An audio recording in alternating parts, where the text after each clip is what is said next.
Ciao a tutti, quest'oggi faremo una ricetta velocissima. Questa ricetta è nata un giorno quando non sapevamo cosa mangiare e, come spesso capita, si guarda cosa si ha nel frigorifero, nelle credenze e si tira fuori insomma una ricetta improvvisata, no? Quindi cosa ho fatto? Ho associato degli ingredienti che a noi piacciono particolarmente: le patate e il rosmarino. Quindi cosa faremo? Faremo delle linguine, degli spaghetti, come volete, poi potete scegliere il tipo di pasta che più vi aggrada, però in questo caso linguine e spaghetti sono sicuramente prediletti. Quindi faremo delle patate tagliate sottili, tipo a julienne o a dadini, un po' come volete. Sottili. Comunque taglieremo le patate a julienne, oppure come si dice in italiano a Giuliano. A Giuliano, a fettine sottili, perché le passeremo nell'olio con un po' di rosmarino, quindi l'olio sarà profumato di rosmarino, e dopodiché quando saranno cotte, lessate, diciamo, le patate, perché aggiungeremo anche del brodo per insaporire le nostre patate, una parte la mettiamo in una ciotola per creare una bella crema di patata che sa di rosmarino, e dall'altra parte lasceremo invece i residui nella pentola perché le salteremo insieme con le nostre linguine. Comunque, bando alle ciance, vediamo come si fa. Useremo anche una piccola cipollina, metà cipollina o uno scalogno, quello che avete in casa, ok? Non è fondamentale, se non volete metterla non mettetela, però io, per dargli quel tocco in più, metto la cipollina. Che cosa facciamo? Prima di tutto mettiamo un po' di brodo. Io ce l'avevo avanzato dal giorno prima, quindi è proprio quello che magari vi rimane in casa, oppure mettete su mezzo pentolino di brodo che ci serve per ammorbidire le patate.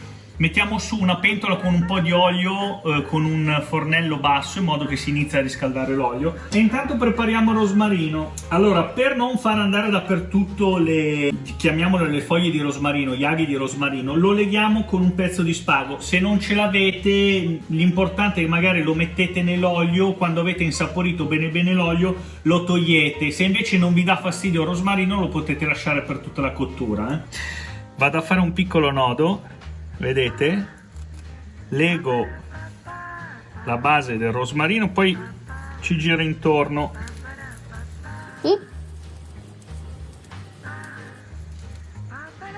Poi ripassiamo un nodino. Vedete quante foglie scendono? Basta. Il nostro profumo di rosmarino è pronto, quindi lo buttiamo direttamente nell'olio. Lo passiamo un attimino su tutta la pentola, lo giriamo bene nell'olio il rosmarino, che così insaporisce. Mettiamo fuoco medio e nel frattempo, anzi abbassiamo il fuoco perché intanto tagliamo le patate. Nel frattempo cosa facciamo? Prepariamo la nostra cipollina, la tagliamo a rondelline, sottili. Eccola qua, e la buttiamo insieme al rosmarino, piano piano, fuoco basso, la vedrete imbiondire, ok? E poi continuiamo con le nostre patate. Tagliamo a metà le patate, ok? Poi la tagliamo ancora a metà, prendiamo una metà, la tagliamo a fettine, vedete, in 3 parti, poi la mettiamo così e iniziamo a fare tante piccole fettine di patate julienne.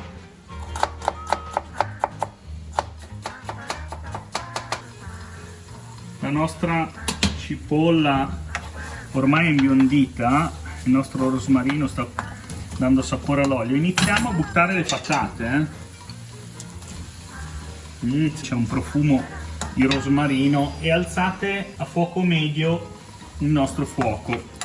Aggiungiamo un filo di olio sulle patate,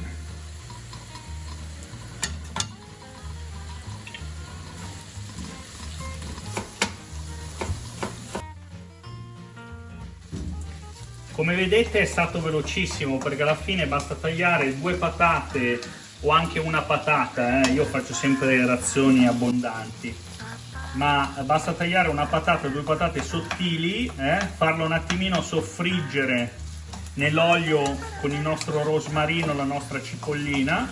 Allora gli mettiamo un pizzico di sale perché c'è già il brodo dopo che insaporirà le patate, quindi attenzione a non esagerare, assaggiate sempre. Io lo metto perché ho poco brodo. Andiamo a...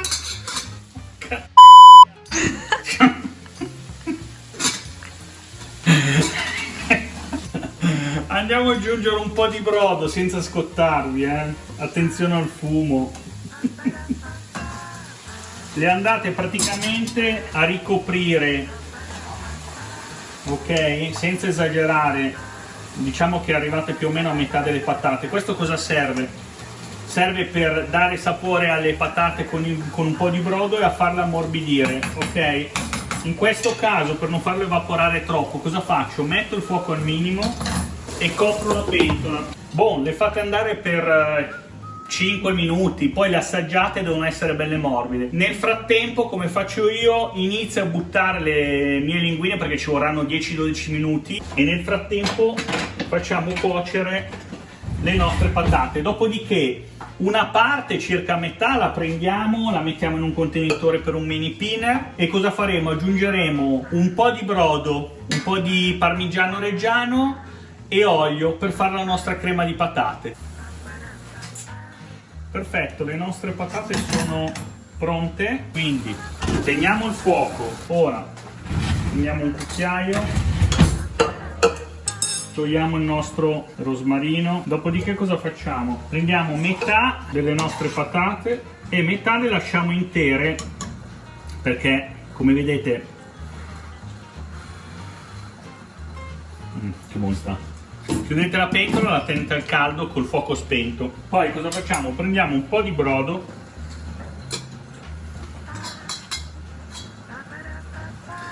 ne aggiungiamo giusto per coprire le patate che avete trasferito, ok? Senza esagerare, perché il brodo lo andremo ad aggiungere dopo se vediamo che è fin troppo cremosa, addirittura da non permettere al mini pinner di creare la crema. Capito? Quindi aggiungiamo l'olio, aggiungiamo già il nostro grana, mettete, adesso dipende quanto piace a voi, mettete 2 cucchiai abbondanti, ok, di grana. Dopodiché mettete il mini pinner e andate a filo con l'olio. Se sentite che fa fatica, come nel mio caso, aggiungete un filo di brodo, senza esagerare. Guardate che bontà. Questa è la nostra crema di patate.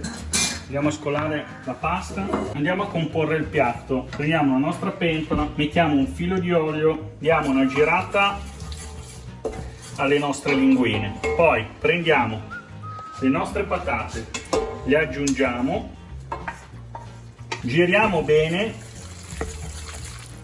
e poi aggiungiamo la nostra crema. Allora un po' la potete tenere anche ovviamente per un altro piatto, Giriamo, boom.